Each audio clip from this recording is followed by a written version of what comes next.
particular in world Englishes and Asian multicultural ecologies, issues of language shift, endangerment, revitalization, post-vernacular vitality, and intangible cultural heritage of minority and endangered languages communities.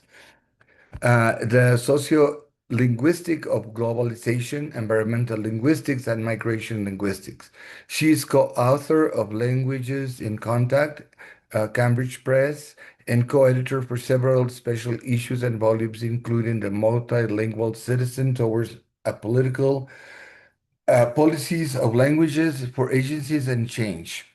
Multilingual Matters 2018, shortlisted for the BAAL Book Prize and Language Special Issues in Innovative Methods for Endangered Language Documentation. She's passionate about engagement and impact. She's a consultant for an Oxford Dictionary and has pitched the TEDx One Chain Woman Open Mic event and has been writing on Language Matters column in Hong Kong, South China Morning Post since 2016. Sorry for my bad English in there. Lisa, we will have you doing your presentation for about 35 minutes. And we encourage our audience to please write questions that they have for you on the chat, and we will stop at that time to answer those questions and have a more open dialogue with our audience. I thank you very much for your presence tonight, and please, the floor is yours. Thank you very much, David, for that kind introduction. Hello, everyone. We are spanning all the time zones, I think. I'll say lei ho to all those in Hong Kong, hola to the people in the Americas, or most of the people in the Americas. I know there's a Philippine contingent, so kumusta to people in the Philippines. And I'm from Singapore originally, but I'm currently based in Vietnam, in Hanoi. And so I'll say Xin Jiao in Vietnamese from here, as well as Khmach, which is in the Bana language, and I'll speak more about the Bana community later on in my talk. I'm really delighted and honored to be speaking in this seminar series. Not, of course, because, Indigenous knowledges and Indigenous matters are a large part of some of the things that I do. But I'm also particularly pleased because Vin University, where I'm based now, is actually the newest, perhaps, or one of the newest members of this wonderful consortium of the Association of Pacific Rim Universities. So I'm very glad to be able to, start getting very much involved in many of its programs. So my goal in the next 35 minutes is twofold. One is just to give you a sense of some of the work that I've been exploring in the past couple of decades in this particular area. The second goal is really to also give an indication of the kind of scope of research and engagement that happens in the UNESCO Chair in Environmental Leadership, Cultural Heritage and Biodiversity, which was established at Vin University in October 2024, so about 1.5 years ago.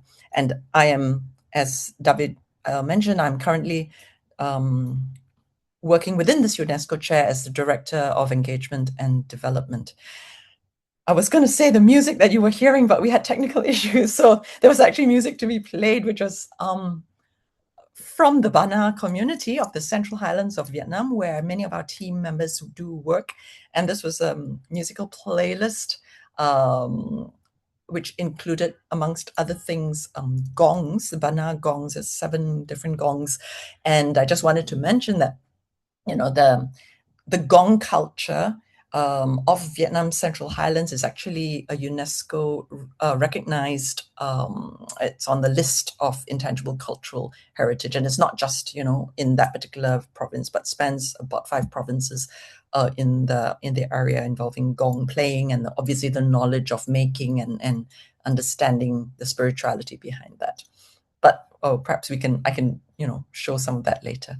So I hope that what comes out of this presentation, I will be going through quite a few different things in different spaces. There'll be lots of images. And what I hope is that this will lead to further conversations, further opportunities for collaboration, connections, etc. After the seminar.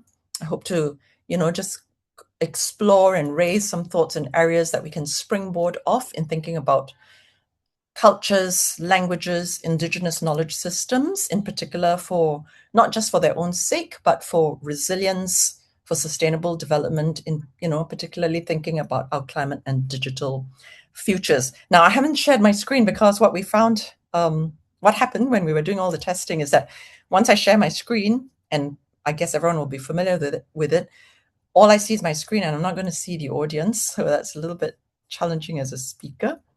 But I think it'll be fine. So I'm going to share my screen in 1 second. And what I will add before I forget is that on the various slides, on some of the slides, you will spot QR codes. And I'm obsessed with making QR codes. So I've got QR codes here, there, and everywhere. Please feel free, and I will give you warning now. Take your phones with your QR readers out if you like, so that if something is there of interest and you see a QR code, you can scan it and it'll take you to the website or the resource so that you can find out more about a particular thing. All right, I'm not going to be able to see you, audience, sorry, so I won't be able to see hands up or puzzled looks or whatever, and I'm not going to be able to see the chat for now, okay? And then when we get into the Q&A session, then I will be able to do so, okay? So I'm about to share my screen, and it's on full screen mode. Could David or somebody let me know that you can see this clearly? Yes, it's seen clearly in presentation mode. Okay, thank you very much. So let's go. So quite a mouthful of the UNESCO Chair, as well as my title. There's quite a lot that I want us to be thinking about, in particular the intersection, right, of all these different areas. And taking my inspiration, so there's a QR code down there, which is the QR, which leads you to our UNESCO Chair, or if you want to take them, but you can easily find Vin University UNESCO Chair. You'll find us, and we're also on Facebook and LinkedIn, so you can find us and follow us. Taking my cue from the Indigenous Connection Seminar Series, Roots and Bridges, I thought I would start just talking very quickly about roots, both my roots as well as the roots from, where I'm coming from in terms of talking about the topic today. I do work also in things like world English and so on, but at some point in my life, I started about 25 years ago, I think, I started getting into the field of language endangerment, right? So I'm a linguist by training. I started in phonetics, world Englishes, and so on, but over time moved into endangered languages, sociolinguistics, and so on. This is not, what you see on the screen is not unfamiliar to most of us. Many of us, we all know that there's a great skewed distribution in terms of languages in the world and the numbers of people that speak them. And as you see from the graph, it really tapers off drastically in terms of, the largest proportion of the world's languages, 95% of them are really spoken by very small numbers of speakers, right? And you can see the red dots show the really small or minor languages as opposed to major languages like English or Spanish or Mandarin or Hindi. And of course, correspondingly, because of such peripheralization of languages, right, and the dominance of major languages, for lots of reasons, speakers and communities of speakers of such small languages choose to shift to dominant languages. And so what you have is the situation of language endangerment of, a huge proportion, 90%, 95% of the languages in the world are predicted, and we've known this for decades now, predicted to no longer be spoken in the next half century or centuries time, right? Speakers will no longer be speaking them. Again, this is just one of many images that you can see where the red dots are, severely endangered languages. Okay, orange dots are also quite endangered. And you can see them span across the world, across all continents. So about 2.5 decades ago, one of the areas that I started working in was the documentation of endangered languages. This has been linguists, anthropologists, musicologists, etc. have been, working in this way for decades now. On the left, 3 photographs are just images of colleagues or other prominent linguists who have been working in areas where communities' languages are facing endangerment. At the top left picture, you have David Harrison.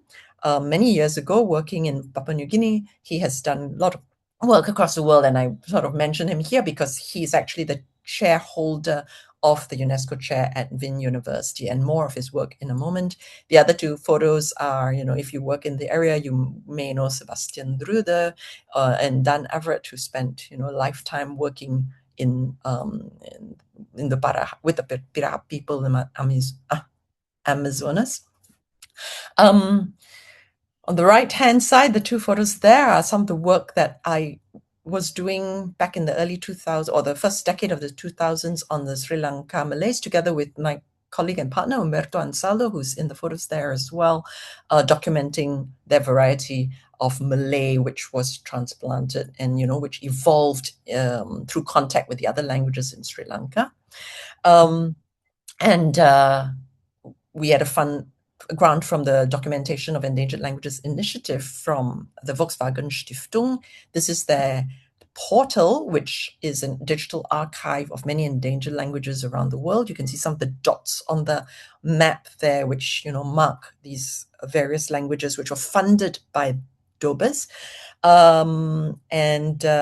If you scan the QR code there, that will take you to, I think, the Sri Lanka Malay page of the DOBIS portal. You can read a little bit about the background of this particular variety, which are considered a Creole language or contact language, the people, the culture, and you've also got a bit of a digital archive there. Okay, so a little bit of background, some of the things that I used to do or have done. Then we jump forward to about the years in Hong Kong. So the APRU consortium, right, is the offices, so colleagues like David Kimbayo and Adriana Rosa, based in Hong Kong, and that was my home for 9 years, from 2009 to 2018. So in that time, in addition to continuing to work in endangered languages and with an eye on communities in parts of the world which more peripheral, considered exotic, and I put that in quote marks. In addition to that, I was teaching at Hong Kong U, and we were in a big urban center, right? And University of Hong Kong in Hong Kong, big cosmopolitan city. And what was interesting or important to bring to the students was attention to linguistic diversity in multicultural urban spaces. So if you think of Hong Kong, and those of you who know Hong Kong or may not know Hong Kong, you might think of Kung Fu, dim sum, and, images such as that, right? So Hong Kong is former British colony, handed back to China, 1997, under a one country, two systems model.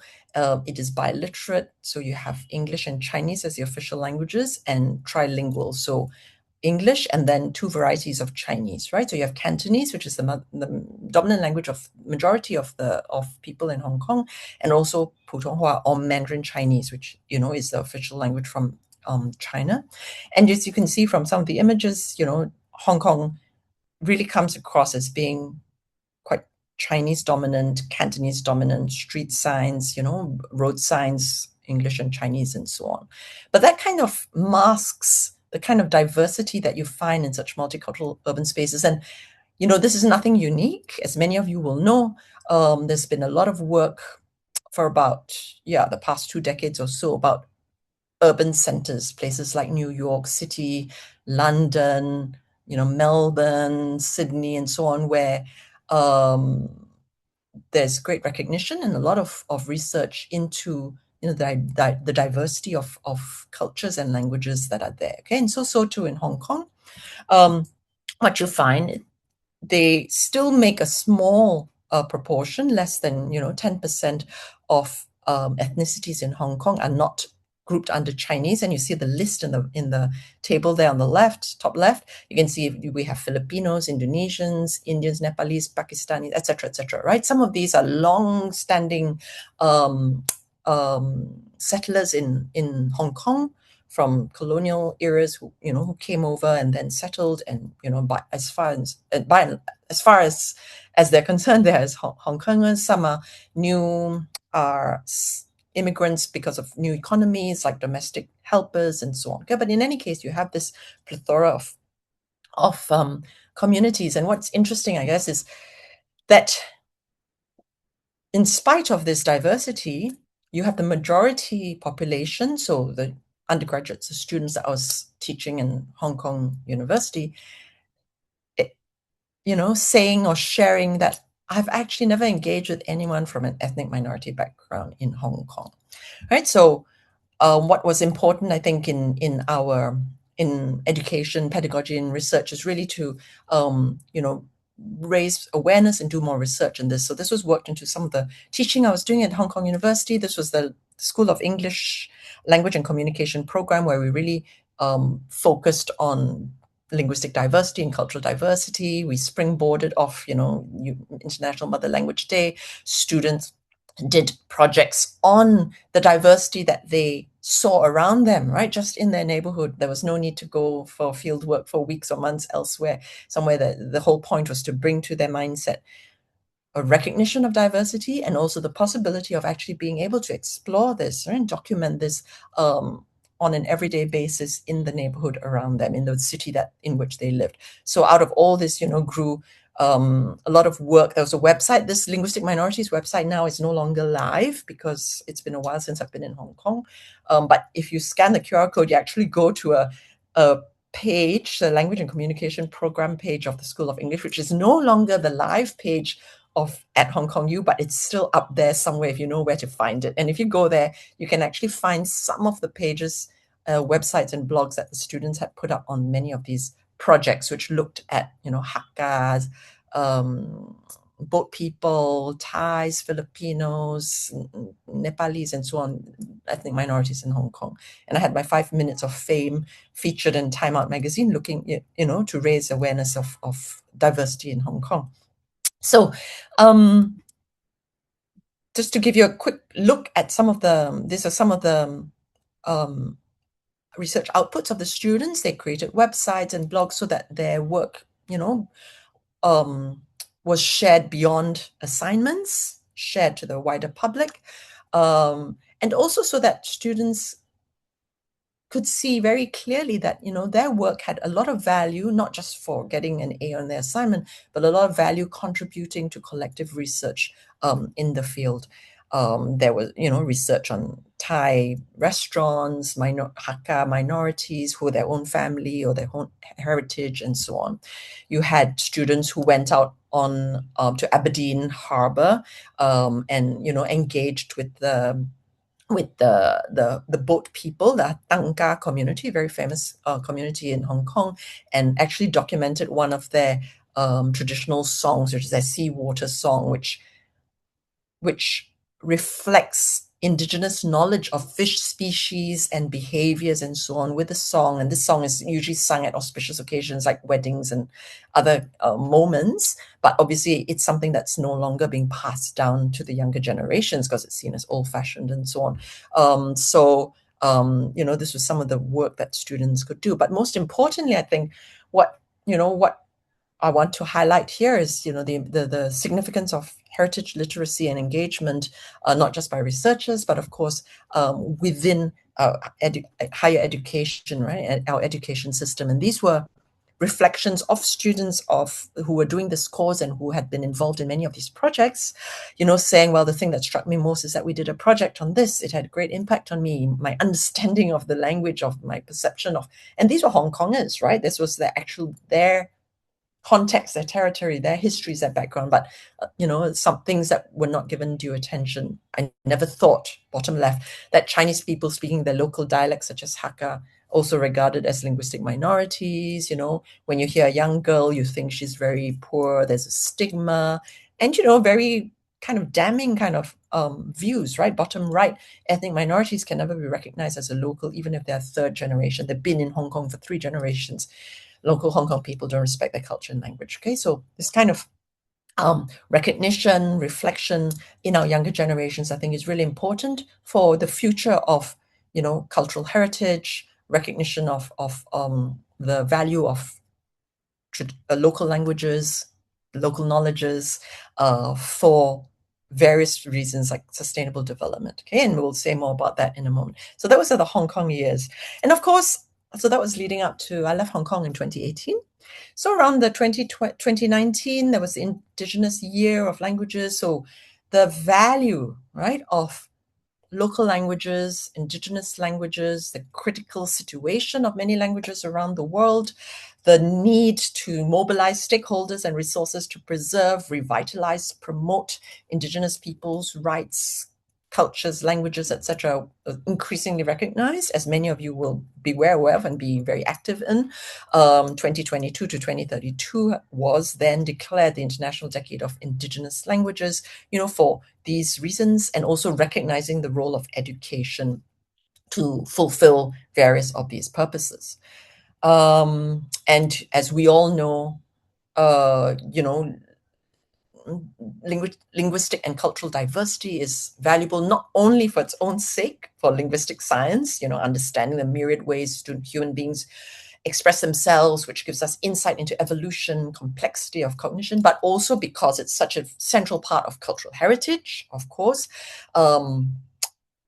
so invaluable for identity, self-worth, well-being, and of course, issues like human rights and so on.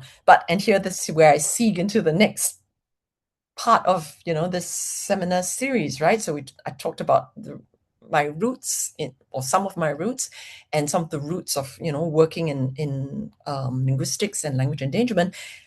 But now into the bridges, right? And what I want to say, what I want to emphasize is that obviously work on linguistic diversity, on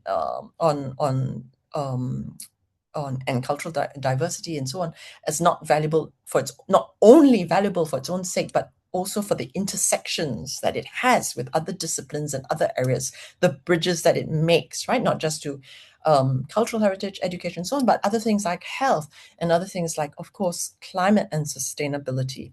More of this in the next part. And I'm just checking my time. I probably have about 15 minutes to go.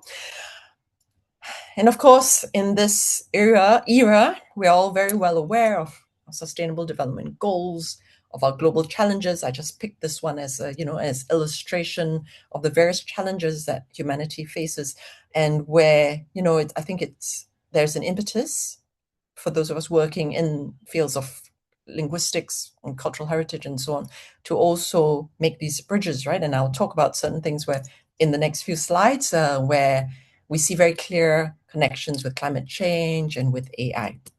So because of time, I'm just going to skip through the next 3 slides really quickly. This is just background, and they're not anything that anyone should be unfamiliar about.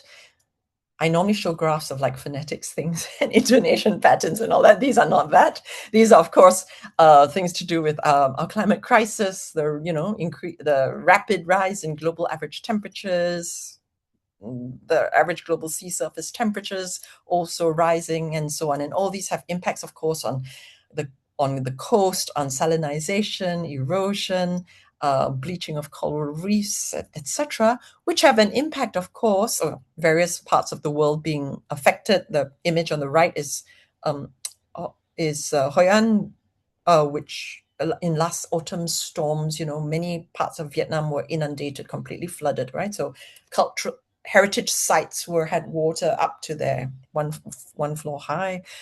Bottom left is actually the Philippines, which also suffered a lot. So many parts of the world are obviously seeing lots of impact of the climate crisis, and many parts of the world are seeing, and I'm just talking about, water level rises, but you also see droughts as well, right? So I'm just going to go through this quick because of time, but basically these obviously impact on populations and communities which are living in those areas, which will see displacement, which will see changes in their traditional economies, impact on how they can live their lives, food security, of course, and of course, the physical, economic, and food security of such affected communities are of primary and urgent concern. But the impact of environment also challenges maintenance of heritage of communities who are affected, who may have to move to urban centers, who may see their traditional livelihoods affected, or their forests, changing species that they can actually use or catch and so on, disappearing. And so heritage and cultural knowledge is really something that really warrants our attention. So this is, the impact of environment on communities and languages. But there's this interaction, right? Our communities, their cultures, and their languages also have huge correlations and interconnections with environment. Again, I will just say this very quickly and to move to my examples, keeping an eye on time, and we can come back to discuss this later on. And of course, in the past decade or so, there's been, increased and particular attention to, this intersection, right, between language, culture, indigenous knowledge, environment, disaster risk reduction. I just have 3 images there that, are just represent some of the work that's been done. The middle one is again by my colleague, David Harrison, who really highlighted, this field of environmental linguistics. And there's a lot of recognition, of course, as many of you will know, the correlation between the fact that places which are considered biodiversity hotspots in the world, high number of high diversity of species, plants, and so on.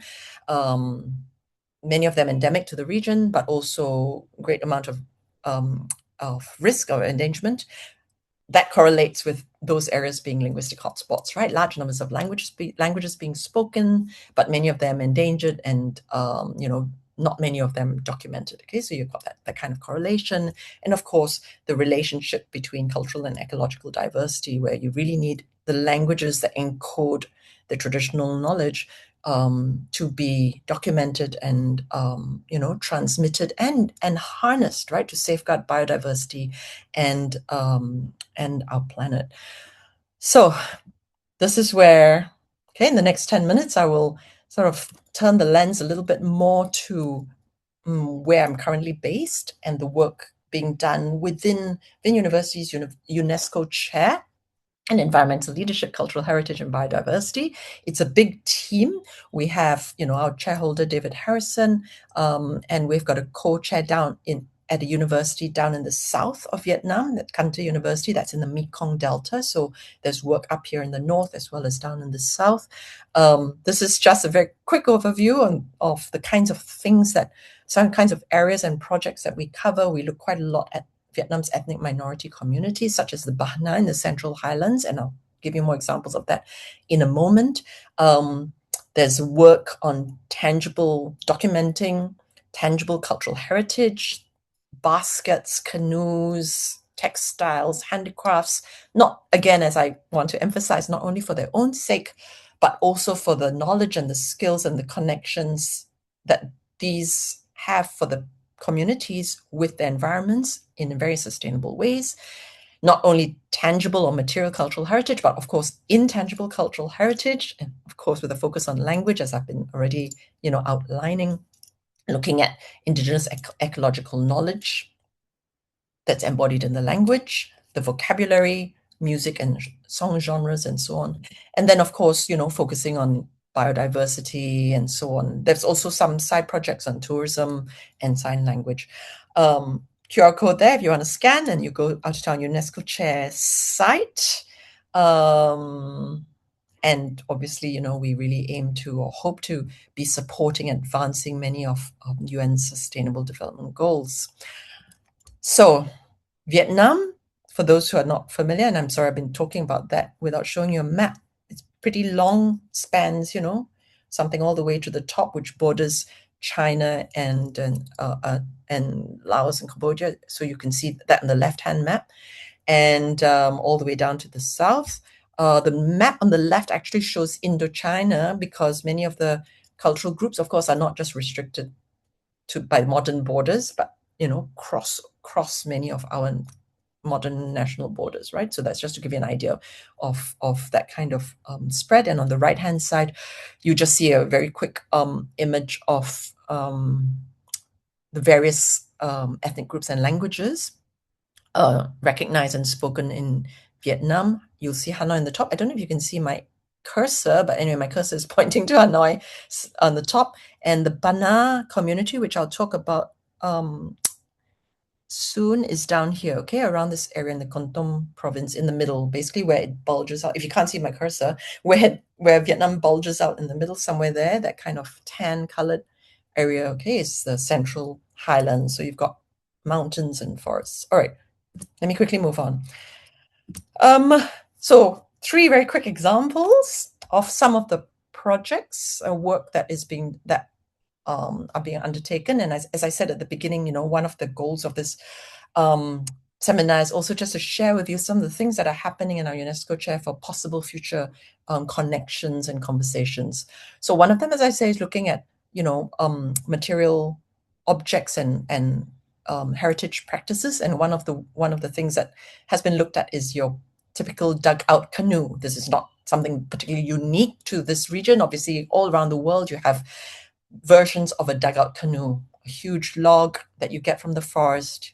You know, you hollow out the inside, and that's a single log. And this is one of the what has been recognized as one of the keystone cultural objects of the Bana people. And you see an elder there in the top right picture, a young generation down in the middle picture, poling along the river, right? And what we want to emphasize or want to recognize is that it's not just about culture, not just about language, but there are intersections with ethnobotany, knowing which trees to select, when to harvest them so that things are sustainable. Design is sustainable in the sense that you shape a hull that will last you 2-3 decades if you build it from mature wood. It's not disposable as in modern culture, disposable items. Engineering skills are passed down, of course, from master carvers to apprentices. Navigation, right? So, it's human knowledge and expertise across many different, what we would consider different disciplines, but obviously they're all in one. But of course, with the climate crisis, you've got challenges because the forest is receding. You've got large old growth trees being much less easily found.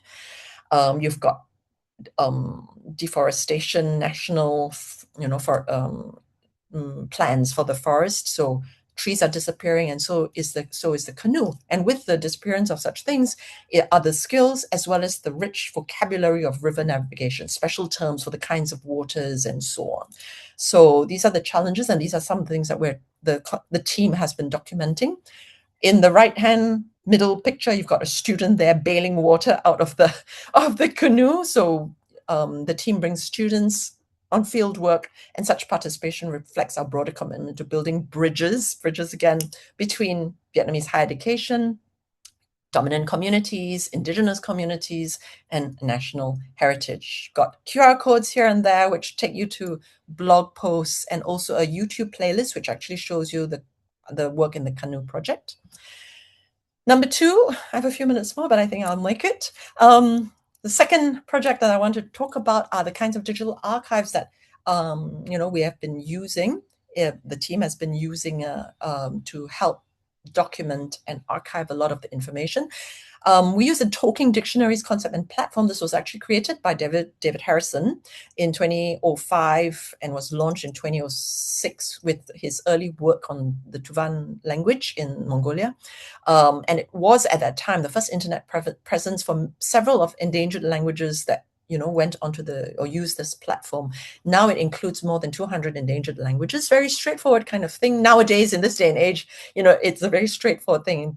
Back then, 20 years ago, right, it was really a game changer for many endangered languages. Interactive, you've got the image, you've got the item, you've got the description, you can listen to a native speaker speaking it. And for many many communities, it's the first time their language had such a presence. What's interesting is that if you can quickly scan and look at the definitions, you can see that's not just about the name of the plant, but it also gives quite a lot of information about environment. On the top one, Ijumgan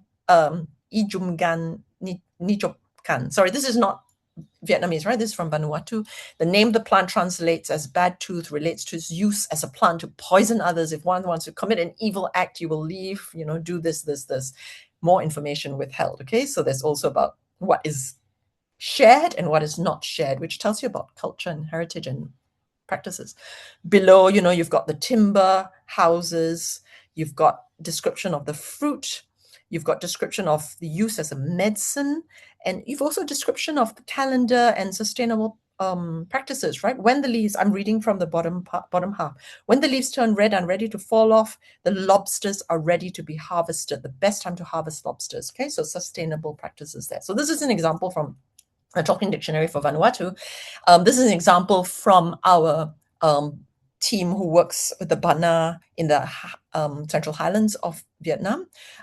We've got talking dictionary, and those are examples of many baskets. Okay, so the backpack basket, QR code there to scan and go to the talking dictionary. Backpack basket is an element of the culture of the Highlands, Central Highlands. It's used quite a lot for representations. In the dominant language Vietnamese, there's one term, Gui, right, to denote most common times of generically ethnic backpack baskets.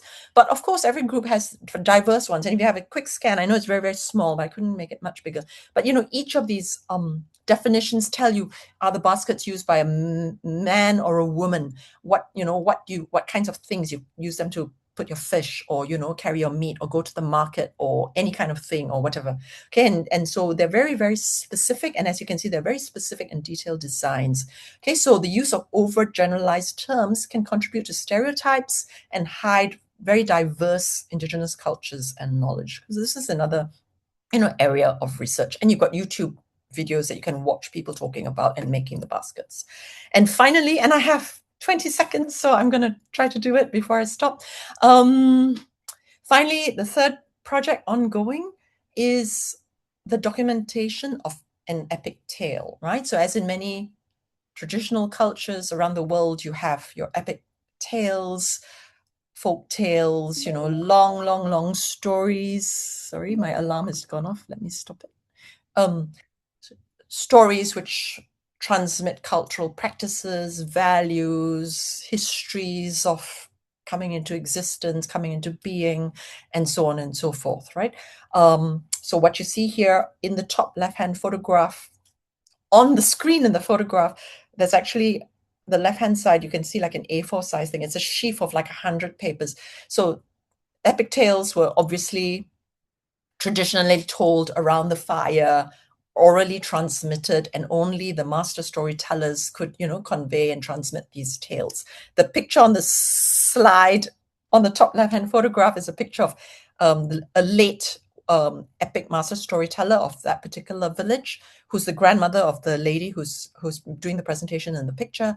And before she passed away, she actually hand wrote all the epic tales so that they were no longer oral, they were, physically written and passed down to her granddaughters. And the granddaughters are now sort of working with our team to document these and produce these epic tales in very small amounts because they're huge. So we've got small little chapters. That image in the middle is the cover of a book which has been produced. And in the middle left, you can see a page of the book. You've got the epic tale in the Bana language with the translation in Vietnamese, and another version has a translation in English. You've got illustrations by children from the community. You can scan QR code and go to the Amazon. It's available on Amazon. On the right-hand side, you can see it was a recent workshop just last week where this was being shared with our university students. They're looking at the original handwritten thing. They're also looking at the documentation and, discussing how can we dialogue about cultural memory? How do we negotiate the transmission of cultural memory? But in doing so, right, and for making it viable and vital in the current digital age, we have to transform how traditions are performed, archived, circulated. Can no longer spend hours around a fire, performing it, but now they are written down, they are shared, they are published, they are available in very many different ways. Our book was actually recently launched, and this is not yet official, but it's in the IBBY UNESCO collection of remarkable books for young readers of Indigenous languages. Okay. Last slide, I promise, and then I'll stop. It's an arena for how things are performed. So you can now listen to if you go to YouTube, you can listen to this Bana epic tale, once upon a time told by master storytellers around the fire, now related by the granddaughter, recorded and performed on YouTube. And not just about how they performed, archived, and circulated, but they're also, I think this really illustrates how such cultural memory and practices and Indigenous knowledge can be harnessed and championed for resilience. So not only for their own sake, but also for the sake of the community, right? Which is always kind of the primary thing when we're working with communities as partners. So that's from a page, preface of the book, and I just highlight the one bit here. The granddaughter writes, my greatest wish, of course, transmitting these knowledges, but that young people may discover in the epics not only the tales of heroism, but also the strength, right, to live responsibly, love deeply, and write their own grand songs of life. And, I hope that these examples give you an indication of the kind of work that we're doing, the kind of values that we're placing on, partnering with community, documenting cultural heritage and language, the Indigenous knowledge embodied within, but also for, developing tools for resilience, in terms of our cultural, of our climate and digital futures. Okay, I will stop there, and I'm sorry if I went over time a little bit. Let me stop sharing so I can see everybody and see if you're all still there. Thank you very much. Background. So what I found interesting is that you managed to put together in your in the way that you're rescuing the languages or this particular language, you are managing to put together not just the indigenous knowledge information by the biological formal knowledge information. So this is a big effort that requires a lot of people working together. So how do you manage that? Thank you very much for that question, David. And I also see a question came in the chat. So it is. And, which is why I think it's so important that such work and such projects and so on really are and as inclusive as possible, as collaborative and collective as possible. So just very specific to your question, the various of us who are the kind of core members here in Vietnam, that we're more like linguists or linguistic anthropologists and so on. So basically it's about, collaborating with botanists and so on. So David Harrison, our chair holder, has, for example, brought in colleagues from the New York and Missouri botanical gardens, and they've worked with us and they've worked with the students. I didn't have images there, but they came out and they went out into the field, and they're in some of the recordings that you can see on our YouTube playlist. So we had botanists working with us and looking and helping with advising students about how to work with looking at plants. So we had the botanists, we have our researchers and our students, and of course we have our Bana community members, right? And it's really about having this connection, right, between all the different and the bridges, just to keep on returning to the theme, right? The bridges between different communities, different expertise, to be able to bring together documenting language and biodiversity knowledge, right, and working together like that. It is a big thing, and it's a huge endeavor, but I think small projects, small steps, bit by bit, can be done. And that certainly, we've certainly managed to document various bird species, various plant species of the Central Highlands, for example, including some of the ways that things are used for medicine or ways plants are used or harvested, or harvested in sustainable ways. Peel the bark only half the side of the tree at a particular time of the year, kind of thing. So these are the kinds of cultural knowledge that are also documented in what look like linguistic archives, but I think they're much, much more than that. And I think that's what's important, right? Okay, Aloha Noe, she has a question for us. What keeps you hopeful that indigenous languages will not just be archived, but able to thrive into the future? Thank you very much, Noelani. Thank you for that question. That's the big $1 million question, isn't it? No, it's a very, very, very real question. And I think that's a very real challenge, that we are not, that we don't just, okay, I think I'll try to answer this in 2 ways, right? That we don't just try to document them and preserve them like, old-fashioned museum jars of species in formaldehyde or whatever it is that you put them in, right? That's not how we want indigenous languages to be preserved. They really need to be something that is living. And so, it's about not only, I think, the work that one does from a scholarly perspective, documentation, research, creating dictionaries, etc., archives, digital archives, is of course one thrust, but that really needs to go hand in hand with on at least 2 levels, right? One with the community, one with policymakers, and I'll speak about both on these separately. With the community, I think what's always vital and central is, you have to be working in partnership with the community and have community agreement with what they want to do with the language, what they want to do with their culture, the documentation of the epic tale and producing them as books and creating YouTube videos and so on. These really came out of the initiative of the young generation of the Bana, right? They wanted to do it and we partnered along with them.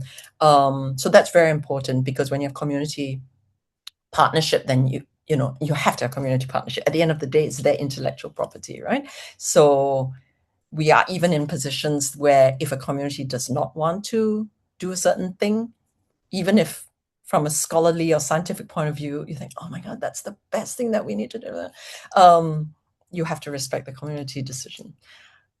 On the other partnership, or the other connection, I think that is critical, is of course, with policymakers, right? And other kinds of stakeholders, because one has to be able to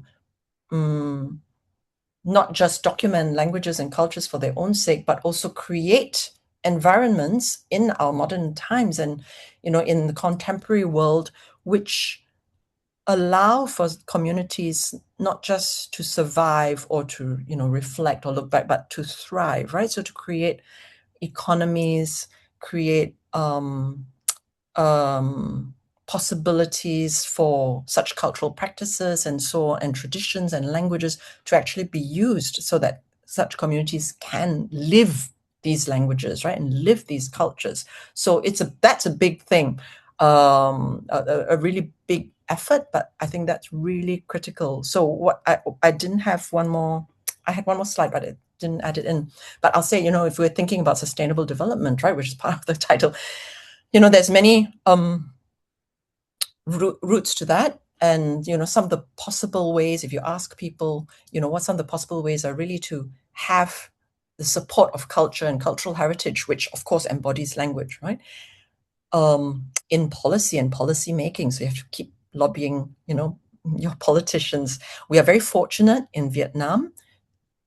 I'm just thinking when it was beginning, where are we now? We're in May. Okay, sorry, we're May 2026. Earlier in 2026, Vietnam's government promulgated a new resolution 80, which recognized and positioned culture as one of the core pillars for sustainable development, alongside things like economy and society and so on. And that, was a bit of a godsend for everyone working in such areas, because once you have that kind of political will, then, there are possibilities for taking that forward. So, for example, creating spaces for cultural heritage and language, along with language, when I say culture, to as part of your cultural industries, right? Creative industries. Cultural tourism is, of course, one of these areas where there can be a lot of tensions. How do you maintain authenticity, but at the same time create economy for cultures? In Vietnam, it's a big thing in the highlands and everywhere, with ethnic communities. There are a lot of ecotourism things going on. And one of our side projects actually looks at ethnic tourism. So sorry, I'm going on and on, but there's quite a lot to unpack there in terms of, but it's a very important question to recognize, right? To create environments, create industries and so on, which can keep such indigenous cultures and their languages and their knowledges alive. It's very hopeful, right? Because with the climate crisis and the planetary emergency, increasingly governments are recognizing, right, that indigenous tradition, the traditional ecological knowledge holds a lot of solutions for looking at being better stewards of our planet. In Australia, where I was based previously, you have various states actually turning to and employing Aboriginal Australians in terms of their fire management expertise, right? So they are advising on how to do what do they call them? Burn the burning, right? Which protects various parts of the land and so on. And in many other parts of the world, many indigenous communities are being turned to for their expertise in these things. So it's a matter of will, and it's a matter of continuing to push for that, not just document for its own sake, but recognize the intersections and the contributions that can be made. Okay, sorry, that was a bit of a long answer. Yeah, that is it. Yeah. Okay. So, Lisa, Yeah. I'm going to give you 2 minutes to answer this question from Willie Lema from Ecuador. Willie tells us, what do you think are the opportunities that AI would bring to the revitalization of languages, and what are the things we have to be aware of? Okay, a really, really important question. And I'm sorry I didn't have time. I had to cut out some of the bits of the AI that I had originally thought I might talk about because of time. A great question. And that's another big seminar that we can give. I think we can think of this in two directions. So on the one hand, I gave you some small examples, right? The opportunities that AI bring to the revitalization of language. I think we have seen that happen in the past couple of decades. Okay, some of you will not be old enough. I am old enough when the internet became kind of mainstream and, we could all go on it. And at that time, there were conversations about, oh my gosh, with the internet and, global language like English, that's going to be kind of like the death knell for small languages around the world because, English is going to take over even faster because of the internet. But actually that didn't happen, right? Once it really became, Web 2.0 and everything, and everyone could have access, it actually became a huge boon because any individual or small groups could have a presence. And so sorry, I'm just talking first about Web 2.0, right? So, you have a possibility to place your once very minority, peripheral language somewhere where the whole world can access and learn and so on. So there's opportunities there. We have technology like, the apps that we've been talking about, talking dictionaries, apps to translate things, technology, mobile technology, so that no matter how remote a community is, they can actually use it to record or document and so on. Okay, so that very, quick answer to this. We can, of course, go into greater detail at another time. And I think that's a huge boon. That has been a huge boon to giving more space and awareness to languages. And the more aware people are, the more attention and energies and resources can be given to support languages and revitalize them. What should we be aware of? What should we be aware of? Yeah, that's a good question. I mean, I guess I'll come at this another way. I guess when we're thinking about AI and we're thinking about large language models, which is another thing I was going to talk about. I think what we want to be able to do is to make sure that we create more resources in minority languages so that current AI, current LLMs, and so on are not scraping and drawing all the information from more dominant languages, because then there's a whole skew, great, the output then is greatly skewed, right, to dominant ways of thinking and dominant models of knowledge. And the more indigenous and smaller um, uh, uh, kinds of knowledges are actually not reflected in current AI, and that's a huge thing that is being recognized. So what we should be doing is really trying to develop, those of you who are in that kind of business and this is in that kind of line, really should be trying to be working on developing LLMs and so on, which are very much more localized and draw from more local resources, so that the kind of knowledge that is accessed by others using such AI and LLMs actually will reflect traditional knowledge. So what we have to be aware of is that AI actually doesn't homogenize the kind of knowledge that is accessed very quickly by most of the world, sort of using that for information. So I think that's one of the big, that's a big, sorry, I had answered that very quickly, but that's a very, very big issue that we can talk about in another time. Lisa, thank you. Thank you so very much. It's been a very enlightening conversation, and I see there's a lot of fans that you have already developed among the audience. They are very impressed by your talk, and so am I. And I want to thank you for your kind participation in our seminar series. For the audience, I want to invite everybody for our next um, uh, meeting, which will be held on August. We are going to be busy in the next 2 months. We have an encounter in the Philippines, so you have to give us a little break. But we are going to join again in August, and with a variation on the theme. Rather than having one speaker, we have a panel of three participants, and the title for this seminar, for this panel, will be Indigenous Research Through Latin American Lenses. So we are working on our panelists right now, but there will be an announcement, and we will send invitation with enough time for people to know who's going to be presenting. And we would love to have you there, Lisa, as well. So thank you, everyone, and good evening and good morning wherever you are. Muchas gracias, and see you next time.